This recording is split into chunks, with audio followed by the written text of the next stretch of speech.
anything in my entire career. I'd never seen anything like that. I wasn't prepared. There were multiple injuries of different types. There were abrasions, there were open wounds, there was bruising, there was swelling, there was marks on the legs, there was skin missing off the top of the neck.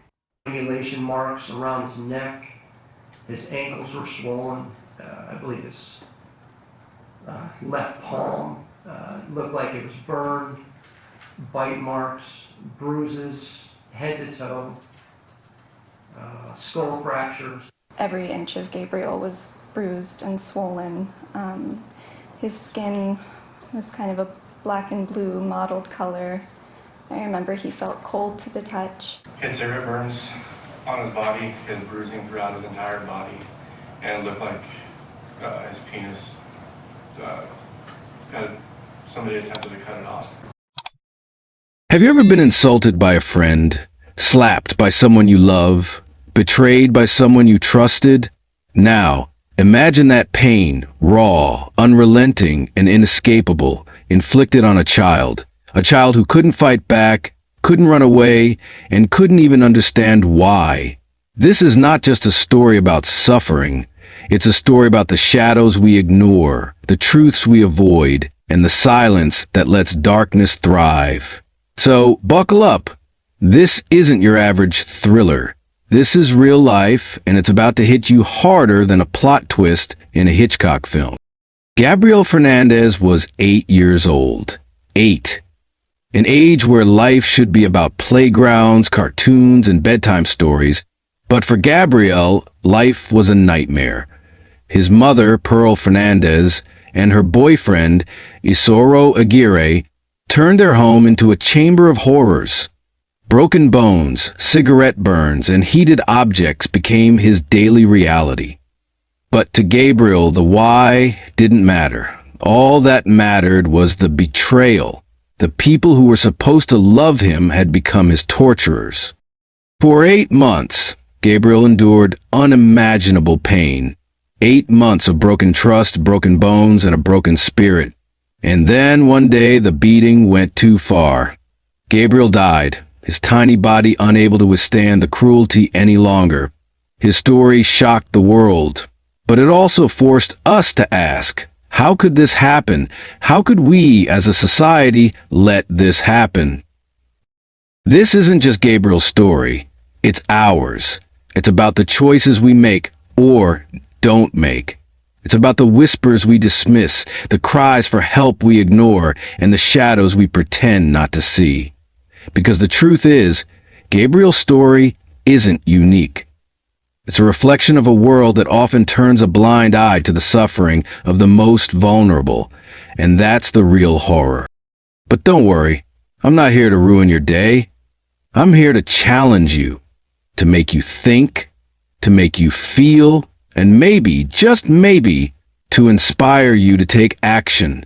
Because the only thing worse than the darkness is the silence that allows it to thrive. So, what's it gonna be? Are you gonna close your eyes and pretend this doesn't concern you? Or are you gonna stay with me to bear witness to the truth, no matter how painful it may be?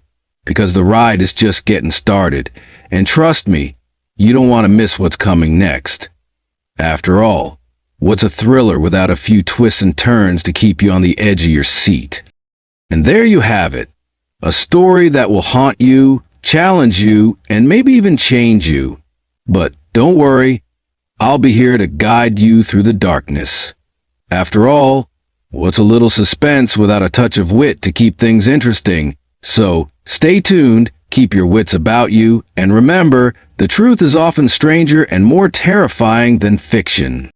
But welcome to Detective Jeffrey Crime Station. A huge thank you to our amazing subscribers and viewers for joining us on this journey into the world of true crime. We're honored that you've chosen to spend your time with us, and we're grateful for your trust and support.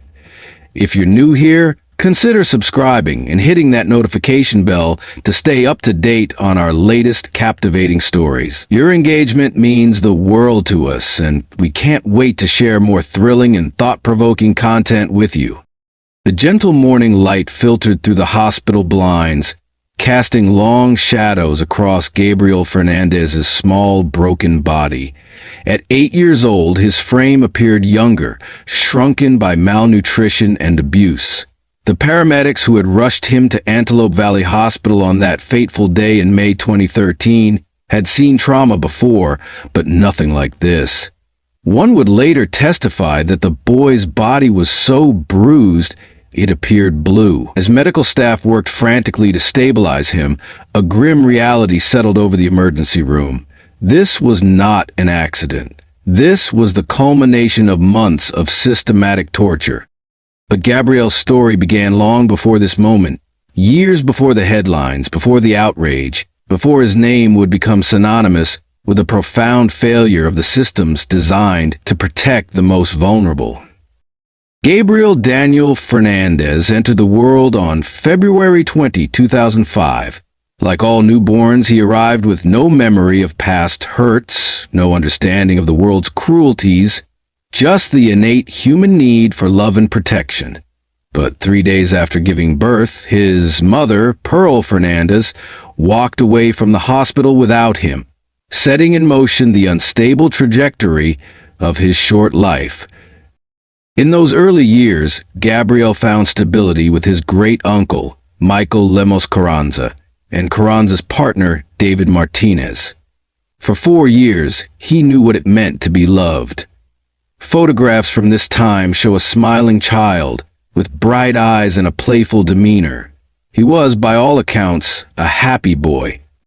But in 2009, Gabriel's life shifted again when his grandfather, uncomfortable with Carranza and Martinez's same-sex relationship, intervened.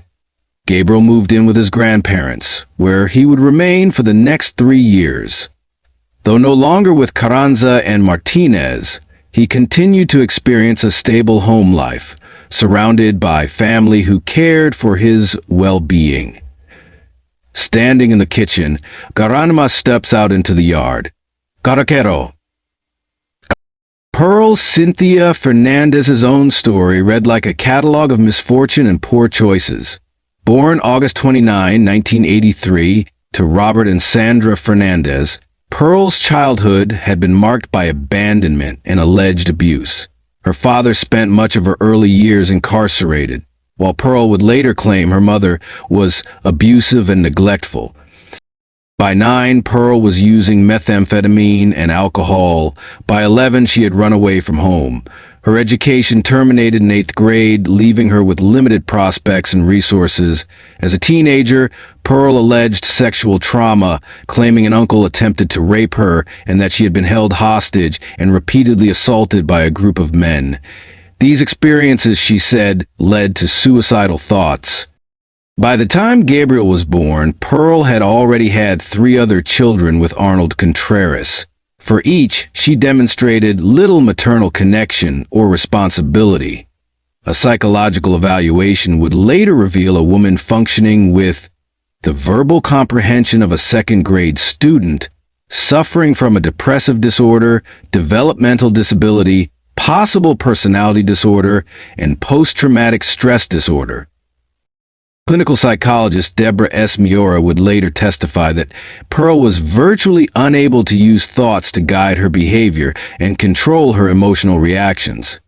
But there was another side to Pearl that friends and family members saw. A manipulative woman who portrayed herself as a victim while controlling and abusing her romantic partners. In 2012, Pearl Fernandez made a decision that would prove fatal for her youngest son.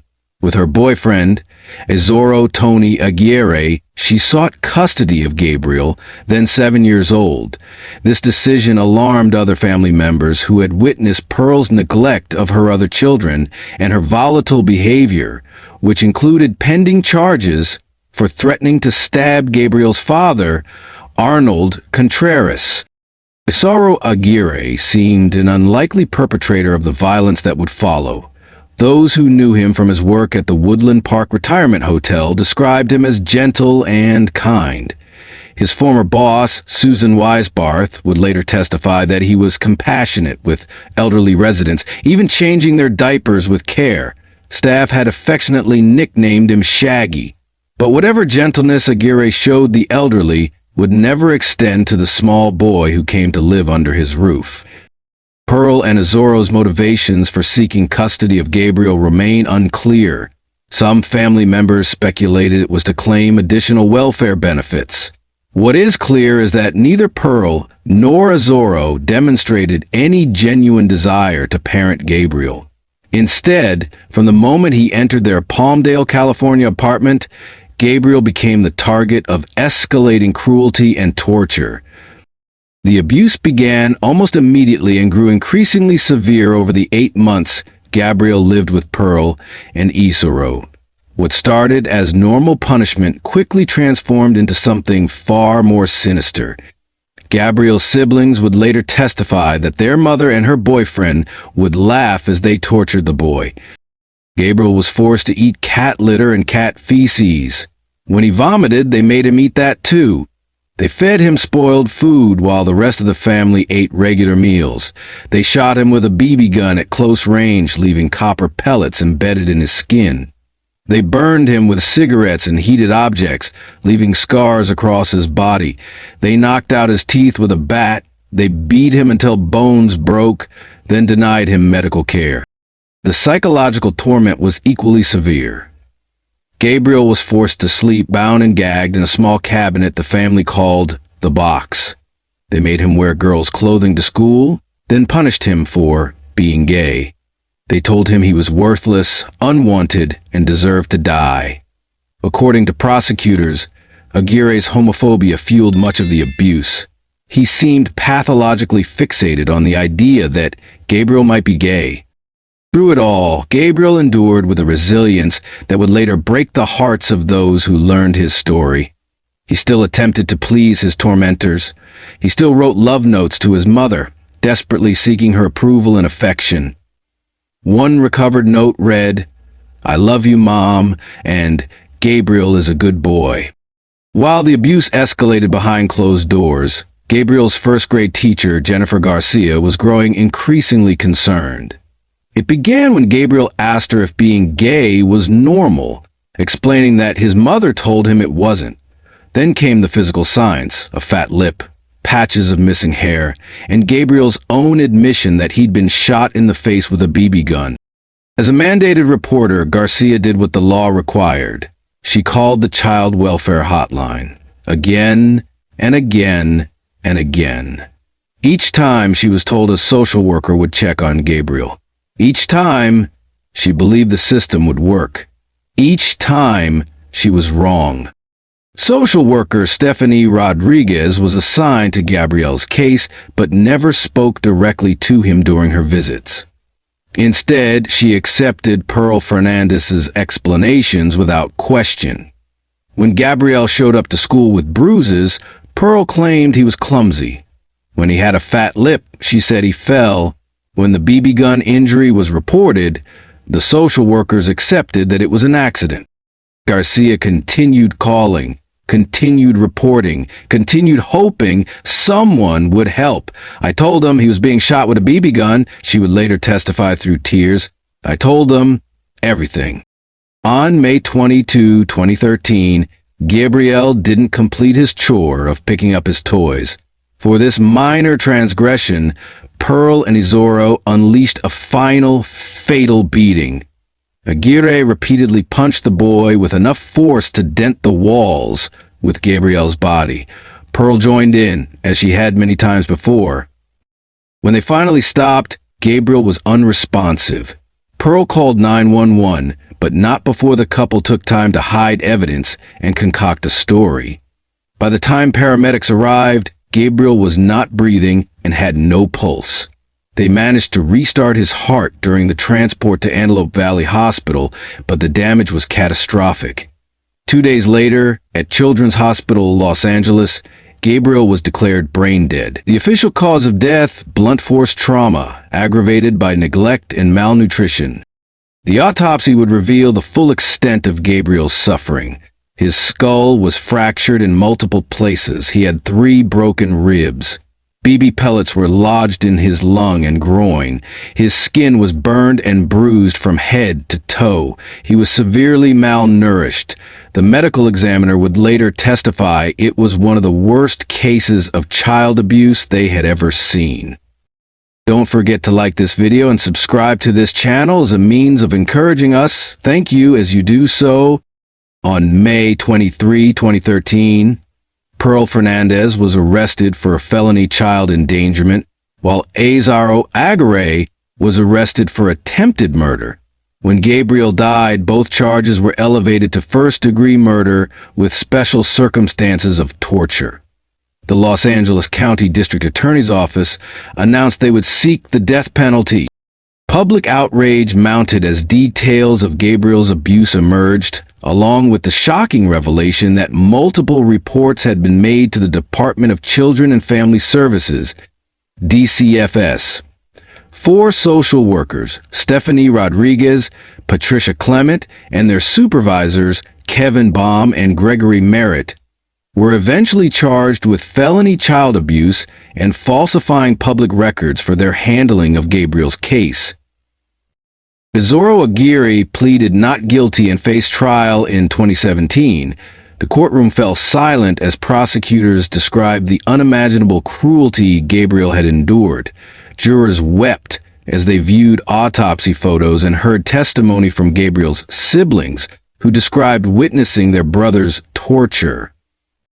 Deputy District Attorney Jonathan Hatami didn't mince words, calling a guy pure evil and arguing that he deserved the death penalty, though even that doesn't even compare to what he did to Gabriel.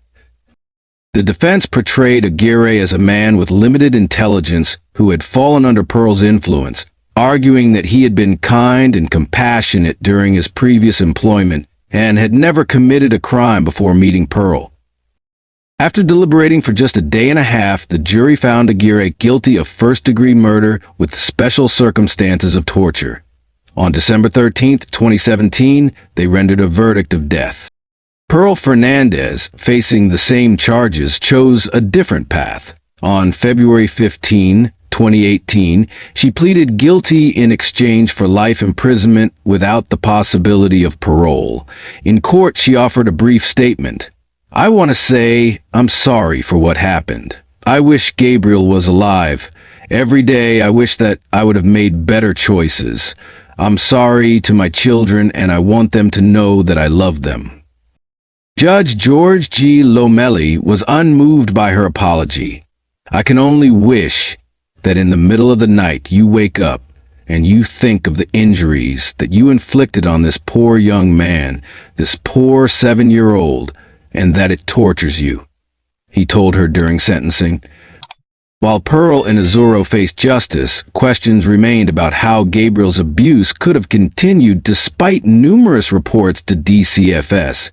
Criminal charges were filed against 4 Los Angeles County Department of Children and Family Services, DCFS, employees: Stephanie Rodriguez, Patricia Clement, Kevin Baum, and Gregory Merritt faced felony charges of child abuse and falsifying public records. The district attorney's office believed their negligence directly contributed to the severe harm suffered by a young boy named Gabriel.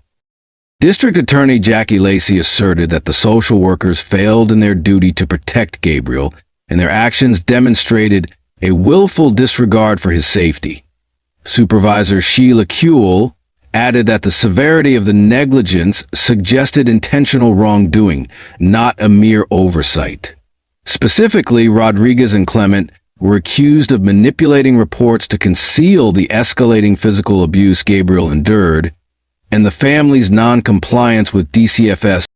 Supervisors Baum and Merritt were held accountable for allowing Gabriel to remain in a dangerous environment despite clear indicators of his deteriorating physical condition.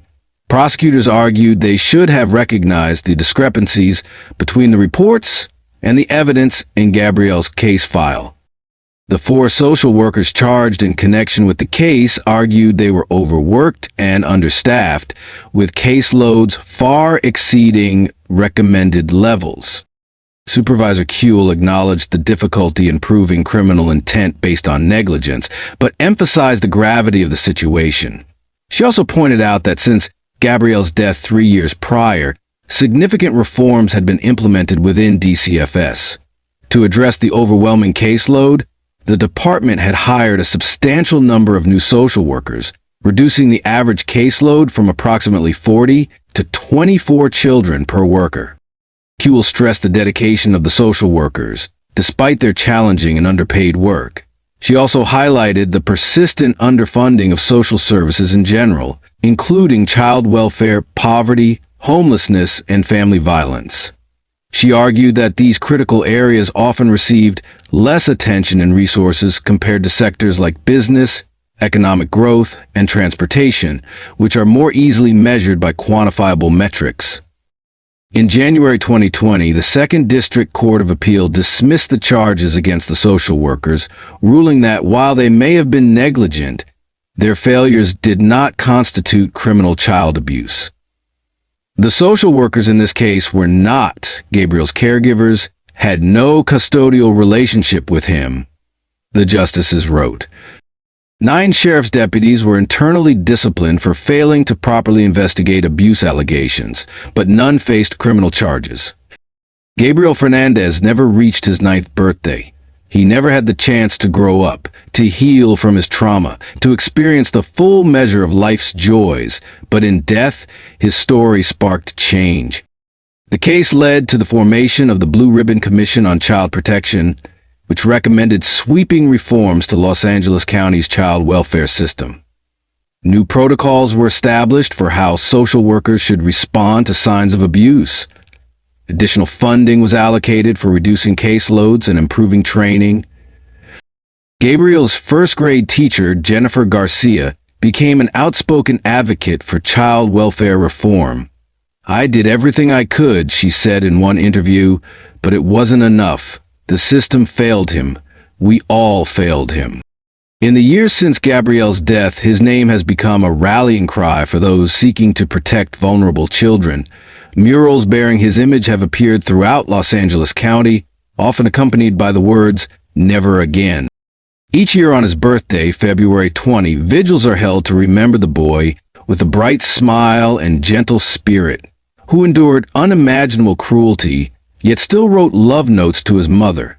They gather to ensure that Gabriel Daniel Fernandez is remembered not just for how he died, but for how his short life and tragic death changed the system meant to protect children like him. In the end, perhaps that is the small mercy in this otherwise merciless tale, that through Gabriel's suffering, other children might be spared a similar fate, that through his death, others might live, that through his story, we might all become more vigilant, more responsive, more unwilling to look away when a child is in danger. For Gabriel, it came too late. For others, perhaps not. We hope you enjoyed the video and learned something new. Because you did, subscribe to our channel and hit the like button to show your appreciation. Additionally, tap the notification bell to be kept abreast with our latest videos and ensure you don't miss out on any new content. This will keep you informed about our upcoming true crime stories and allow you to stay engaged with our community. Thank you once again. Your support means a lot to us.